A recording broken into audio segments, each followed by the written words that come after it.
Welcome back to client-side scripting.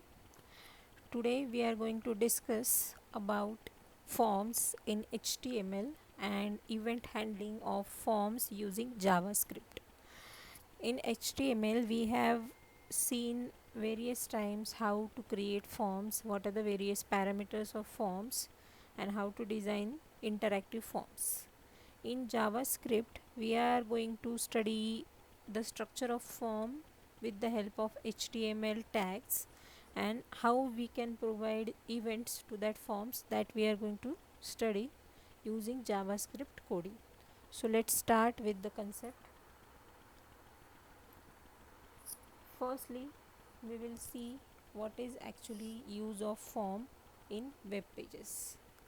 So the forms can be used at various situations on web pages, like if you want to collect the information from customers or from students through online registration. Like any social media website, we are having a registration form before actually using that website. We can also use forms to create online survey of anything. We can conduct online exams. We can get feedback from students or from customers using these forms.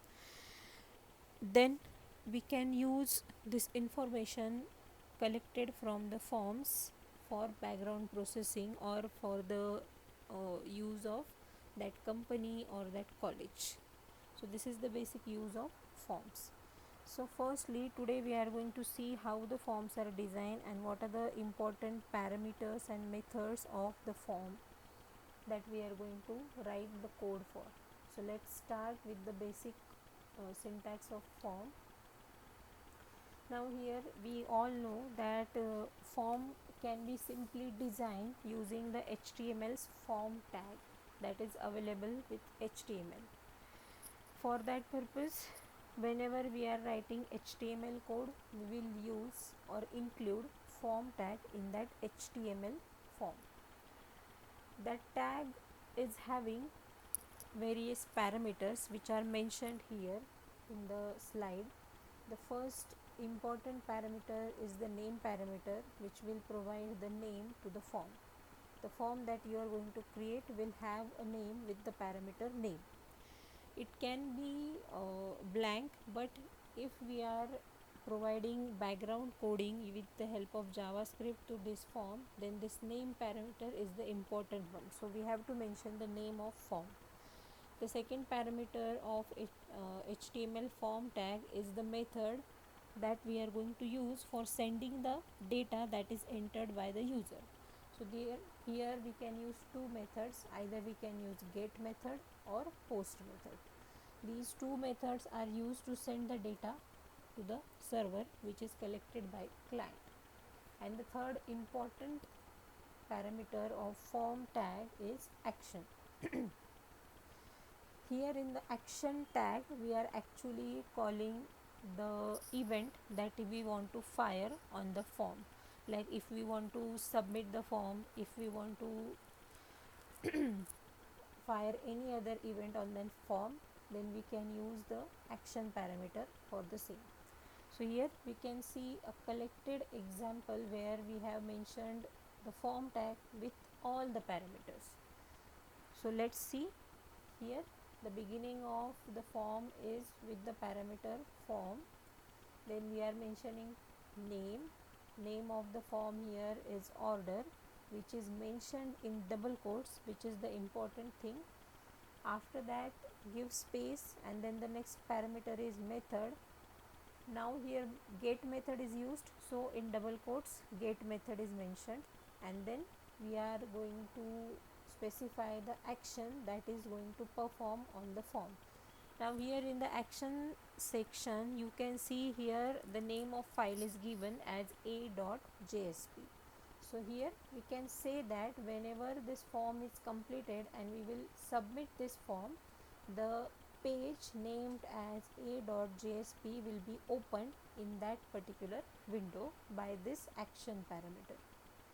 So this is a form tag and its parameters, and using this syntax we can design the forms in HTML tag. Now whenever the HTML designing part is done, we have to start coding the forms with the help of JavaScript. So here in JavaScript, whenever you want to call the form, you can call it using the document object. Here you can see the example as document.form1.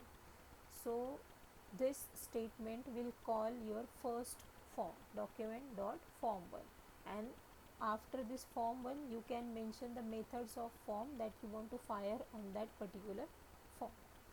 So the logic is simple. In HTML you are going to write a form tag with its parameters to design the form, and to provide background processing you are going to use JavaScript, in which we will use some methods which can be fired on the form to collect the information from user, and then that information can be sent to the server for further processing.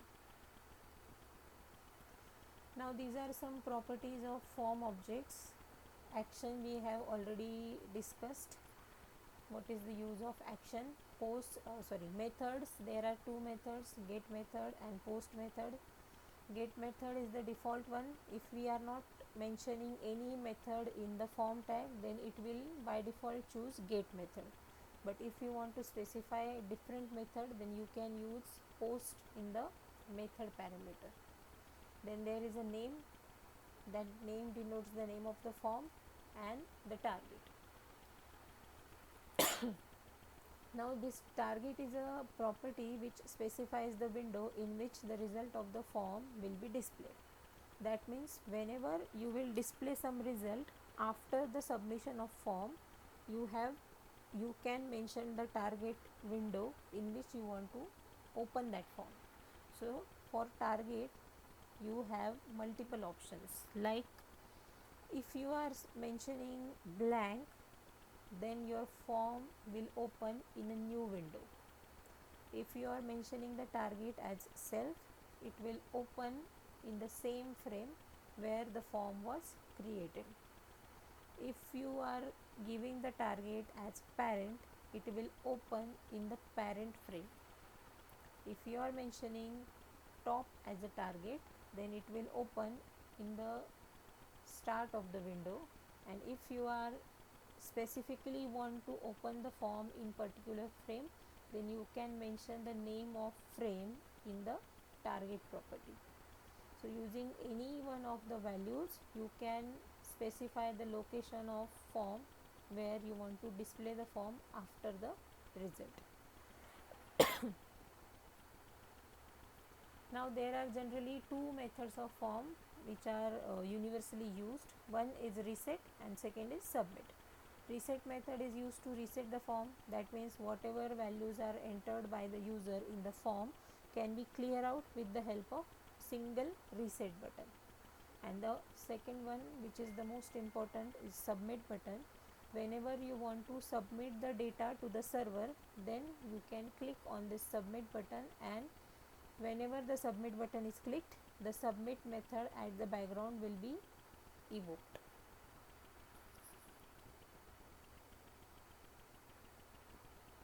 Now here small form code is written in the body tag.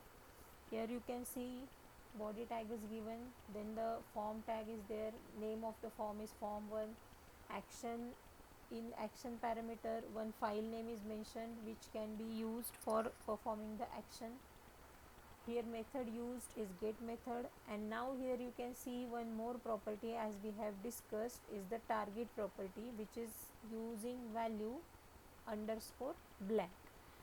The meaning of blank is that the form will open in a completely new window. So here our target is opening a form in a new window. So all the properties are given one by one in the form. So here form design is ready, and you can close the form tag and close the body tag. So here we have completed the first session of form tag, in which we have studied how to design the form tag, what are the various properties that can be used for setting various attributes of form, how to include that form tag in HTML, how to call the form tag through JavaScript and what are the actual uses of form tag. Now in the next session we will see how various events are handled in the form.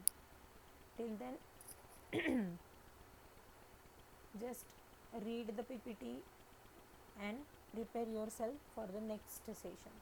Thank you.